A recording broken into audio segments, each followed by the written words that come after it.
दोस्तों नमस्कार, मैं डॉक्टर हरकेश कुमार और आप देख रहे हैं हिंदी शोध केंद्र डॉक्टर हरकेश।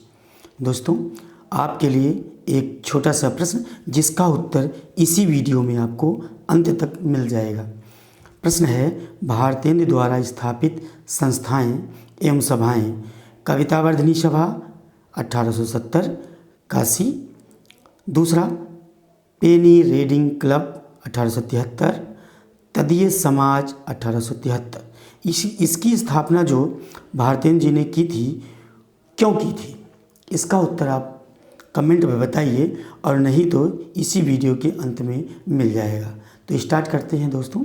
ये प्रश्न है आज का, जो LT grade, GDC, GIC, KVS, NVS, EMRS आदि के लिए जहाँ पर मुख्य परीक्षा होगी उनके लिए ये रामबाण सिद्ध होगा।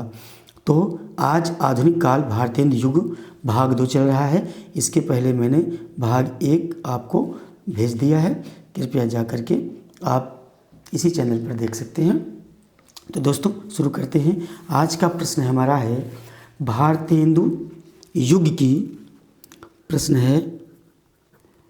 प्रश्न यहाँ का है कि भारतेंदु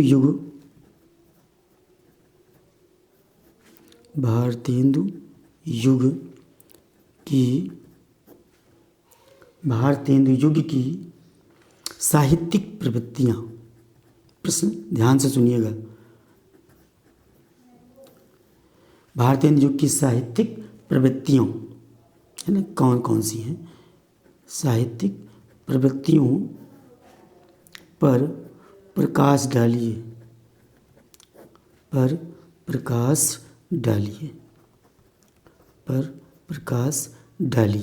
ये उत्तर है, प्रश्न है आपका। और उत्तर शुरू होता है आपका। तो देखिए, मैं पूरा लिखाऊंगा तो वीडियो बड़ा लंबा बन जाता है, इसलिए मैं मुख्य बात आपको बताऊंगा और मुख्य बात ही लिखवाऊंगा, ठीक है। तो जो थोड़ा सा इम्पोर्टेंट ना होगा उसे मैं लिखाऊंगा नहीं। देखिए, तो सबसे पहले देखिए, इसकी एक भूमिका लिख लेते हैं हम। आधुनिक हिंदी कविता की, ये तो बहुत ज़रूरी है, ये तो लिखना ही पड़ेगा। आधुनिक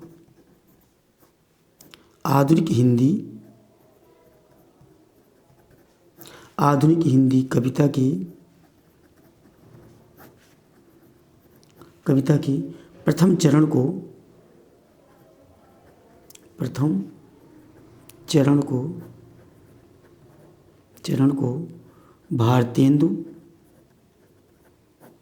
भारतेंदु हरिश्चंद्र, क्या लिखा? आधुनिक हिंदी कविता के प्रथम चरण को भारतेंदु हरिश्चंद्र के नाम पर, भारतेंदु युग का नाम हरिश्चंद्र के नाम पर भारतेंदु युग का नाम दिया गया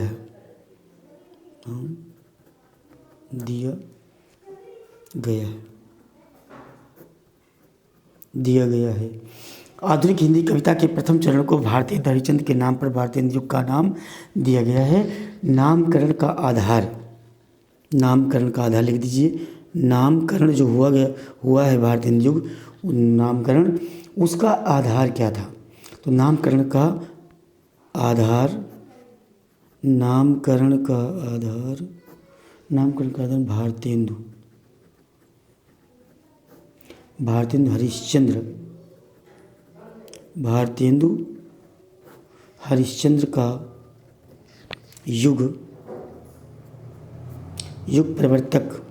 हरिश्चंद्र का युग प्रवर्तक व्यक्तित्व रहा है। क्या रहा है? नामकरण का आधार भारतेंदु हरिश्चंद्र का युग प्रवर्तक व्यक्तित्व रहा है। ये मोस्ट इम्पॉर्टेंट रहा है ना। अब भारतेंदु युग की साहित्यिक प्रवृत्तियाँ लिख लीजिए। भारतेंदु युग की साहित्यिक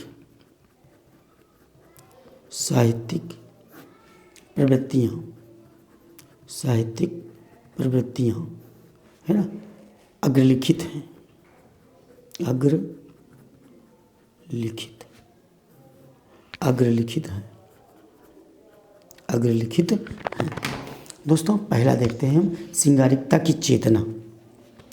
नंबर 1 क्या है? सिंगारिकता, सिंगारिकता की चेतना, सिंगारिकता की चेतना। अच्छा, सिंगारिकता की चेतना यहाँ पर क्यों आई? अब आप थोड़ा सा ध्यान दीजिए, यहाँ पर बहुत मोस्ट इम्पॉर्टेंट प्रश्न है। अगर यहाँ से नहीं आएगा तो फिर कहाँ से आएगा ये प्रश्न जो आपके लिखित परीक्षा में आएगा? आधुनिक युग, आधुनिक काल में जो भारतीय हिंदी युग है, मोस्ट इम्पॉर्टेंट आपकी परीक्षा के लिए है। तो ध्यान दीजिएगा, क्या ध्यान देना है कि इस काल में जो है ना सिंगारिकता की चेतना, तो इस काल में आधुनिकता की चेतना के बावजूद, आधुनिकता की चेतना तो थी ही, इसके बावजूद रीतकालीन प्रभाव पूरी तरह से कम नहीं हुआ था। कहने का मतलब क्या है कि भारतीय युग के पहले कौन सा युग था, कौन सा काल था? रीतकाल था। रीतकाल को किस नाम से जानते हैं? श्रृंगार काल के नाम से जानते हैं। तो जो श्रृंगार काल था, तो जाहिर सी बात उसमें श्रृंगारिक रचनाएं ही हुई हैं। तो वो श्रृंगारिक रचनाएं भारतीय हिंदी युग में भी अपनी अमिट छाप बनाए हुए हैं। उसका कारण क्या है?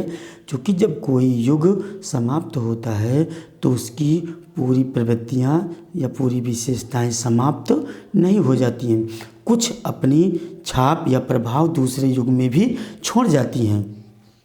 तो सेम कंडीशन यही है। तो इस काल में क्या बताया मैंने कि आधुनिकता की चेतना के बावजूद रीतकालीन प्रभाव पूरी तरह से कम नहीं हुआ था। न्यूनाधिक अर्थात कमोवेश इस युग के सभी कवियों ने श्रृंगारिक कविताएं लिखी। भाई थोड़ा बहुत सभी कवियों ने श्रृंगारिक कविताएं लिखी, है ना।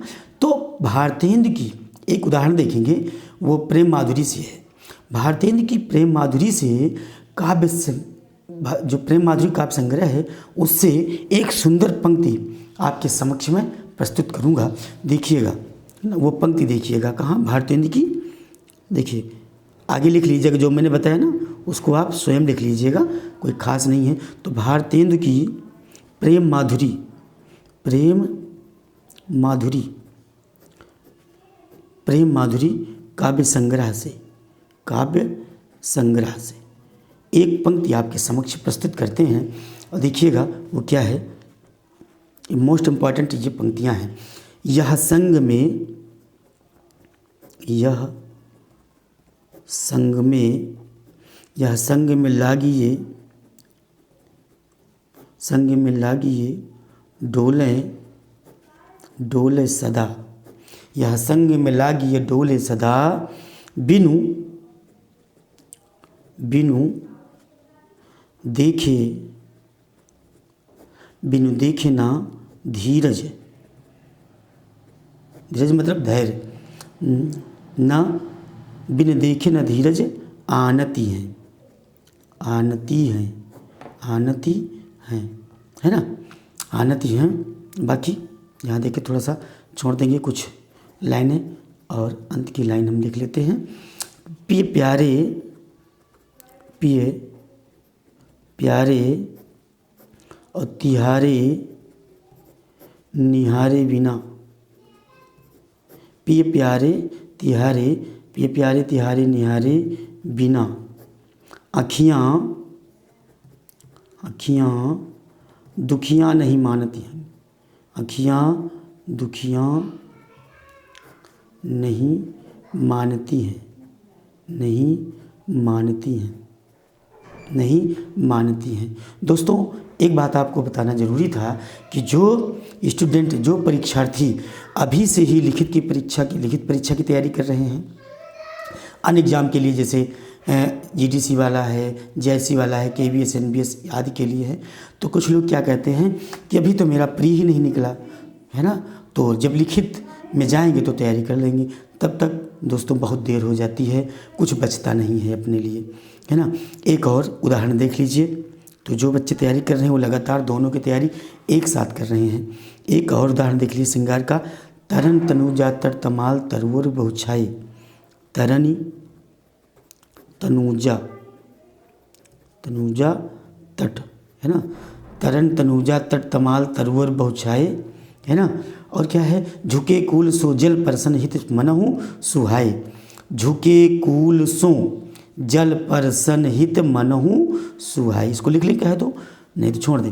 तरन तनुजा तट तमाल, है ना, तमाल तरुवर, तरुवर बहु छाए, है ना, तरुवर बहु छाए। और क्या है, झुके कूल, झुके कूल, ये मोस्ट इम्पॉर्टेंट पंक्तियां हैं। झुके कूल शो जल परसन, जल परसन, जल परसन मतलब स्पर्श, हित मनहु सुहाए, हित मनहु सुहाए, हित मनहु सुहाए। दोस्तों, ये कालिंदी नदी के तीर का बड़ा ही सूक्ष्म और सुंदर वर्णन किया गया है ना। तरन तनुजा, है ना, तट तमाल तरुवर बहु छाए, है ना। आगे देखिएगा, तो ये हुआ आपका 2 उदाहरण श्रृंगारिक चेतना की तरफ। एक हेडिंग आपके लिए एक और होगी, है ना, वो क्या होगी, भक्ति भावना। कौन सी होगी, भक्ति भावना। देखिए दोस्तों, भक्ति भावना हर जगह की अलग है, लेकिन भारतीय युग की जो भक्ति भावना है वो सभी भक्ति भावना से अलग है दोस्तों। तो इसमें हम क्या लिखेंगे दोस्तों, यहाँ भक्ति के सगुण एवं निर्गुण दोनों रूप उपलब्ध होते हैं। सगुण भी और निर्गुण भी, दोनों रूप यहाँ पर पाए जाते हैं। यहाँ भक्ति का व्यापक रूप उपलब्ध होता है। भक्ति का संकीर्ण नहीं बल्कि व्यापक रूप यहाँ पर उपलब्ध होता है, जिसे स्वदेशानुराग समन्वित भक्ति कहते हैं। इनकी भक्ति को क्या कहते हैं, स्वदेशानुराग, स्वदेशानुराग, ये बहुत मोस्ट इम्पॉर्टेंट है। समन्वित, समन्वित, समन्वित भक्ति कहते हैं। क्या कहते हैं, स्वदेशानुराग समन्वित भक्ति कहते हैं। अर्थात इसका अर्थ क्या है, इसका अर्थ है कि ईश्वर की भक्ति का उद्देश्य देश की समस्याओं को सुलझाना है। देश की समस्याओं का सुलझाना, जो ईश्वर की भक्ति होती है उसका उद्देश्य क्या है, जो हमारे देश में, समाज में जो समस्याएं हैं उनको सुलझाना है, को समाप्त करना है। एक सुंदर पंक्ति देखिएगा, है ना, यहीं पर देखिएगा, नंबर 1 पंक्ति देखिएगा, बड़ी सुंदर है।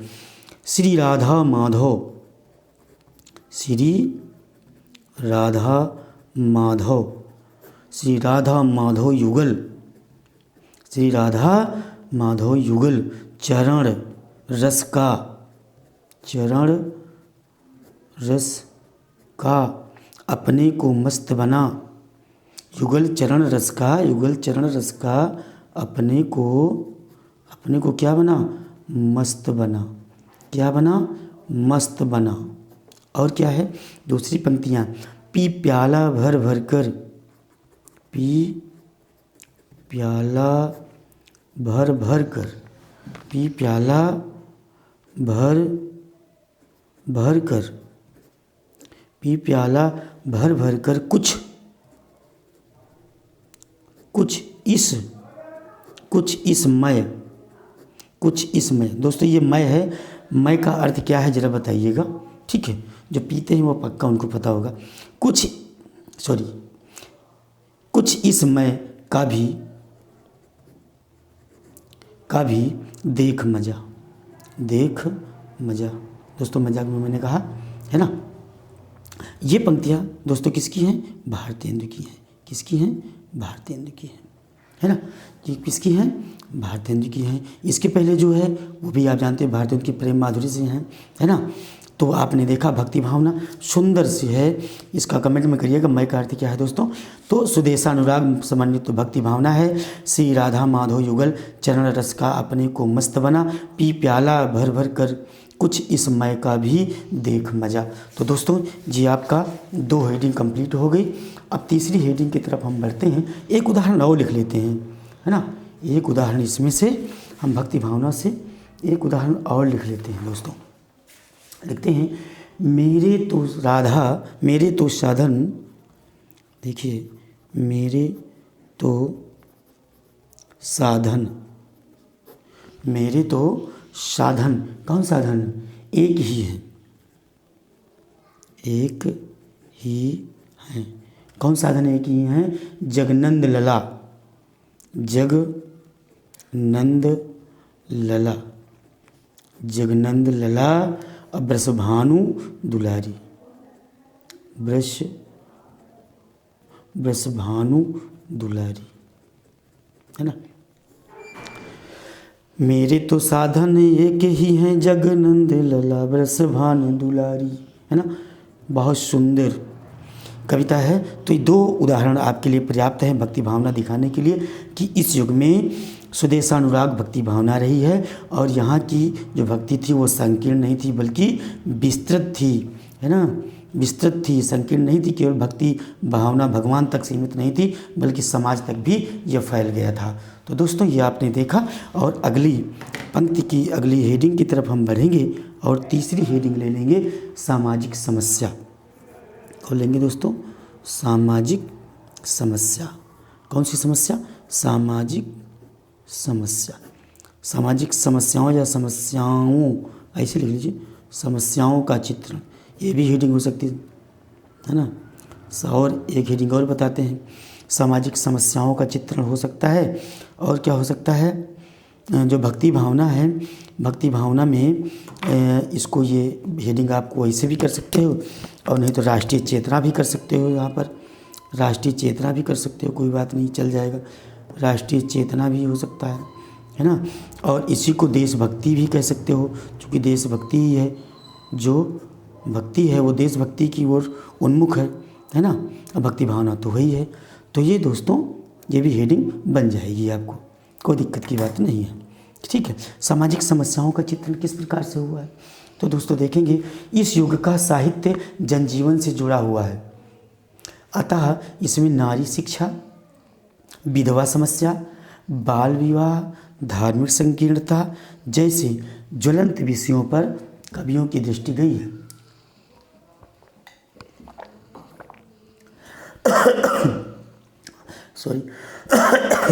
कवियों ने इन विकृतियों भी, जो विकृतियां हैं ना, नारी शिक्षा, विधवा समस्या, है ना, बाल विधवा समस्या, है ना, बाल विवाह, धार्मिक संकीर्णता जैसे ज्वलंत विषयों पर कवियों की दृष्टि गई थी। कवियों ने इन विकृतियों पर जबरदस्त चोट किया और समाज में नई चेतना पैदा कर दी। इन विकृतियों से संबंधित कुछ पंक्तियां आपको लिखना है यहाँ पर, तो देखिएगा आपको कैसे लिखना है। देखिए, रोवों सब मिली आवों भारत भाई, भारतीयों की बहुत सुंदर पंक्तियाँ आपके सामने मैं प्रस्तुत करता हूँ। उदाहरण, है ना, आपको जो मैंने कहा वो तो बीच में लिखना ही है ना, कि इस युग का साहित्य जनजीवन से जुड़ा हुआ है। और क्या बताया था कि अतः इसमें नारी शिक्षा, विधवा विवाह, धार्मिक संकीर्णता, बाल विवाह, ना, जैसे ज्वलंत विषयों पर कवियों की दृष्टि गई थी। कवियों ने इन विकृतियों पर जबरदस्त चोट भी किया, है ना, समाज की नई और समाज में नई चेतना पैदा कर दी। ये बात आपको लिखना है। फिर आगे लिखना है आपको कि कैसे आपको पंक्तियाँ हैं। रोवहूँ, देखिए बहुत बढ़िया व्यंग्य किया है भारती ने। रोवहूँ सब मिली, सब मिली आवहूँ, आवहूँ भारत भाई, भारत भाई, है ना। और क्या लिखोगे? हा हा हा हा भारत दुर्दशा न देखी जाए, भारत दुर्दशा, भारत दुर्दशा न देखी जाए। दोस्तों जो कमी हो कृपया कमेंट के माध्यम से मुझे अवगत करा दें, जिससे अगले वीडियो में मैं इस कमी को पूर्ण कर सकूं। देखिए मेरे पास साधन नहीं है, मैं साधन विहीन हूँ, है ना। आगे आप कुछ भी कहेंगे तो हम मानने के लिए तैयार हैं। बहुत जल्द मैं व्यवस्था आप लोगों के लिए कर रहा हूँ, जो भी हो पाएगा मैं पूरी व्यवस्था करूँगा। ये समस्या से जिस प्रकार से आप गुजर रहे हैं मैं, और ठीक है, जस्ट तो अगला एक हेडिंग और लिख लीजिए, वो एक पंक्ति और लिख लीजिए। कौन करे जो नहीं कसकत, है ना, प्रताप नारायण मिश्र की बहुत सुंदर पंक्ति है कि कौन करेजो, कौन करेजो। दोस्तों जो पंक्तियां हैं ना, जो पंक्तियां, यही आपके लिए सबसे बड़ी ढाल हैं। कौन करेजो नहीं कसकत, नहीं कसकत, कसकत सुनी, सुनी विपत, सुनी विपत है कि विपत्ति है ना। सुनी विपत्ति बाल विधवन की, विपत्ति बाल विधवन की, विधवन की, है ना। जो बाल विधवाएं हैं उनकी समस्या सुन करके, उनकी विपत्ति को सुन करके, किसका ऐसा कलेजा है कठोर है जो नहीं कर सकता है, यानी कहीं कलेजे में दर्द नहीं होता है। तो एक और देख लीजिए, बहुत सुंदर है, इसी में लिख देते हैं अगला, चल आगे देख लेते हैं। दोस्तों देखें, कृपया थोड़ा सा धैर्य बनाए रखें। बहुत सुंदर पेपर की तैयारी आप लोग हमारे सानिध्य में रहकर कर पाएंगे। विधवा, देखिए विधवा, विधवा बिलपय, बिलपय मतलब विलाप करें। विधवा बिलपय नित धेनु कटे, नित धेनु मतलब गाय। जैसे इसमें योगी जी ने सब रोक लगा दी ना, लेकिन पहले क्या था, विधवा बिलपय नित धेनु कटे, को लागत हाय गुहार नहीं। तो विधवा बिलपय नित धेनु कटे, है ना, कटे को लागत, को लागत हाय गुहार नहीं। क्या नहीं, गुहार, गुहार नहीं, यानी कोई खड़ा नहीं हो रहा इस समस्या को सुलझाने के लिए। तो सुंदर सी ये पंक्तियां हैं दोस्तों। तो ये 3 उदाहरण आपके लिए हो गए। अगला उदाहरण हम देख लेते हैं। इससे पहले हम थोड़ा सा एक बार रिवीजन कर लेते हैं, रिपीट कर लेते हैं इसको, है ना। तो देखते हैं, सबसे पहले हम देखेंगे आधुनिक काल भारतीय युग भाग 2। ये सबके लिए है, आपके सामने लिखा हुआ है। भारतीय युग की साहित्यिक प्रवृत्तियों पर प्रकाश डालिए। आधुनिक हिंदी कविता के प्रथम चरण को भारतेंदु हरिश्चंद्र के नाम पर भारतीय युग का नाम दिया गया है। नामकरण का आधार भारतेंदु हरिश्चंद्र का युग प्रवर्तक व्यक्तित्व रहा है। भारतीय युग की साहित्यिक प्रवृत्तियाँ आगे लिखित हैं। श्रृंगारिकता की चेतना, इसमें आपको बताया गया है कि भारतीय की प्रेम माधुरी काव्य संग्रह में ये चीज़ है कि यह संग में लागी ये डोल सदा, बिन देखे न धीरज आनती हैं। आगे उसमें श्रृंगारिकता वाले में आप लोग लिख देंगे, क्या लिखेंगे मैंने बता दिया इसके पहले, है ना। आगे प्यारे तिहारे, ये लिखा मैंने, यह संग में लागी ये डोले सदा, बिन देखे न धीरज आनती हैं। प्यारे तिहारे निहारे, बिना देखियाँ दुखियाँ नहीं मानती हैं। तरन तनुजा तट तमाल तरुअर बहु छाए, झुके कोल सो जल पर सनिहित मन सुहाए। भक्ति भावना, और एक हेडिंग और बन सकती है राष्ट्रीय चेतना या देशभक्ति। तो इसमें क्या है, इसमें स्वदेशानुराग समन्वित भक्ति रही है, यानी विस्तृत भक्ति यहाँ पर रही है। यानी जो भगवान तक भक्ति सीमित हो गई थी वो आगे विस्तृत होकर के समाज तक पहुँच गई थी। इसमें देखिएगा, श्री राधा माधव युगल चरण रस का अपने को मस्त बना, पी प्याला भर भर कर कुछ इस मय का भी देख मजा, भारतेंद्र जी ने कहा। फिर आगे लिखते हैं भारतेंद्र जी कि मेरे तो साधन एक ही हैं, जगनंद लला बरसुभान दुलारी। सामाजिक समस्याओं का चित्रण भी इसमें हुआ है। उदाहरण, रोम हूँ सब मिली आवूँ भारत भाई, हा भार दुर्दशा देखी जाई। भारतेंद्र जी, कौन करे जो नहीं कसकस सुन विपद बाल विधवन की, है ना। आगे क्या है, विधवा बिलपै नित धेनु कटे, को लागत हाय गुहार नहीं। ये आपकी हो गई, ठीक है। आगे सामाजिक समस्या से संबंधित लिखिएगा, कौन सी हेडिंग होगी ये हमको लगता है 1 2 तीसरी हो गई, तीसरी हो जाएगी। सामाजिक समस्या, कौन सी, सामाजिक समस्या, सामाजिक समस्या है ना। सामाजिक समस्या का चित्रण ऐसे भी लिख सकते हो, यानी इस युग में सामाजिक चित्रण, सामाजिक समस्याओं का बहुत ही अच्छा चित्रण किया गया था, है ना। ये एक्चुअली में ये साहित्य जो है जनजीवन से जुड़ा हुआ है, अतः इसमें नारी शिक्षा है ना, विधवा समस्या है, बाल विवाह है, धार्मिक संकीर्णता जैसे ज्वलंत विषयों पर कवियों की दृष्टि गई। कवियों ने इन विकृतियों पर जबरदस्त चोट किया और समाज में नई चेतना पैदा की। इन विकृतियों से संबंधित आपको बताया गया है ना, क्या चीज़ बताया ये पंक्तियाँ बताई गई हैं कि रोऊँ सो मिली आवों भारत भाई, हा हा दुर्दशा न देखी जय। दोस्तों अगली हेडिंग हमारी है समस्या पूर्ति। भारतीय युग की समस्या पूर्ति, जो यह समस्या पूर्ति थी वह एक महत्वपूर्ण विधा बन गई थी। भारतीय जी ने इस पर बहुत बल दिया था। तो समस्या पूर्ति में क्या होता था, थोड़ा सा ध्यान दीजिएगा। भारतीय हरिश्चंद्र जी ने कविता वर्धनी सभा, पेनी रीडिंग क्लब, है ना, तदीय समाज, है ना, ये इन सब की स्थापना की थी। और इन सब की स्थापना करके इनमें क्या होता था, ये इनमें गोष्ठियाँ हो करती थी।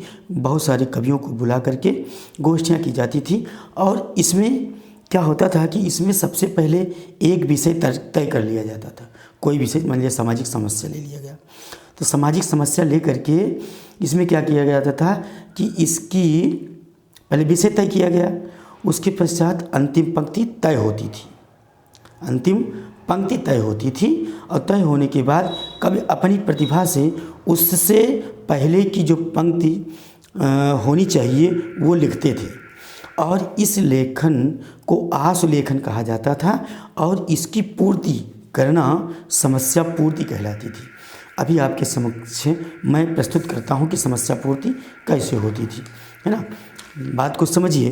जैसे मान लीजिए मैं आपके समक्ष रखता हूँ एक पंक्ति प्रताप नारायण मिश्र जी की कि बरसा है प्रताप जो धीर धरो बरखा। बरसा मतलब बरखा। देखिए ज़रा, वर्षा नहीं बरखा कहते हैं वो लोग, है ना, ब्रज में था ना, तो वर्षा को बरखा कहते थे। तो देखिएगा, बरखा, बरखा मतलब बरसात। बरखा है प्रताप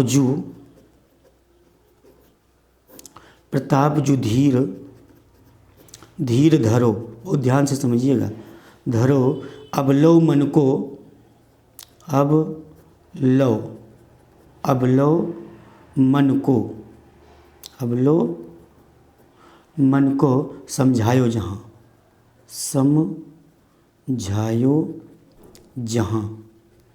है ना। ये पहली पंक्ति है। तो जो वहाँ पर संगोष्ठी में जो बड़े विद्वान लोग होते थे वो क्या करते थे, पहले इस पंक्ति को अपने पास रख लेते थे। ठीक है, बात को समझिए। और यहाँ पर जगह खाली हो जाती थी, मान लीजिए ये खाली हो गई, और ये जो दूसरी पंक्ति थी लास्ट वाली, इस पंक्ति वो लिख लेते थे। यह ब्यारी तबै, यह ब्यारी तबै, यह ब्यारी मतलब बयार यानी हवा, तबै बदलेगी कछु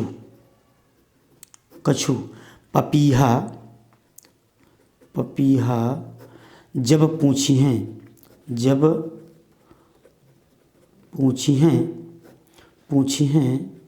है ना, पीयू कहाँ। अभी इसको और अच्छे से समझाते हैं आपको। ठीक है दोस्तों, अगर ये मेरा प्रयास आपको अच्छा लगा हो और आपको लगे कि हाँ मैंने मेहनत किया है, लगभग 4-5 किताबों का निचोड़ मैंने आपको समक्ष प्रस्तुत किया है, तो आप हमारे चैनल को सब्सक्राइब करिएगा, लाइक करिएगा, कमेंट करिएगा और शेयर अवश्य करिएगा। तो दोस्तों समझिएगा, प्रताप नारायण मिश्र लिखते हैं, और उन्होंने ही समस्या पूर्ति को किया था। तो बरखा है प्रताप जो धीर धरो, अब लो मन को समझायो जहाँ। तो बात को समझिए। इस पंक्ति को, जहाँ पर यह पंक्ति है, प्रताप नारायण मिश्र ने इसकी पूर्ति की है, इस समस्या को पूर्ति की है। तो ये पहले पंक्ति क्या होती थी, पहले खाली होती थी। बात को समझिए। ये पंक्तियाँ वो लिख करके दे देते थे सबको कि देखिए भाई ये अंतिम पंक्ति है और इसको पूर्ति करिए, एक प्रकार से समस्या है, इस समस्या को पूर्ण करिए। तो यही समस्या पूर्ति हो जाती थी। तो जो जितने भी विद्वान होते थे इस पंक्ति के आधार पर पहली वाली पंक्ति पूर्ण करते थे, इसी को समस्या पूर्ति कहा जाता है। तो दोस्तों ये मेरा प्रश्न भी कंप्लीट हो गया है ना। अगर ये मेरा सार्थक प्रयास आपको लगा हो तो कृपया हमारे चैनल को सब्सक्राइब करिएगा, कमेंट करिएगा, लाइक करिएगा। धन्यवाद। अगला वीडियो आप कौन सा चाहते हैं, वैसे मैं भारतीय युग पर ही अगला प्रश्न लेकर आऊँगा। वो अगला प्रश्न होगा भारतीय युग से संबंधित भारतीय हिंदी युग, अब ये नहीं बताएंगे भारतीय हिंदी युग पर कौन सा प्रश्न लेकर आएंगे, लेकिन यही प्रश्न इन्हीं पर, इसी युग पर मैं प्रश्न और उत्तर लेकर आऊँगा, वीडियो लेकर आऊँगा। तब तक के लिए नमस्कार, जय हिंद, जय भारत।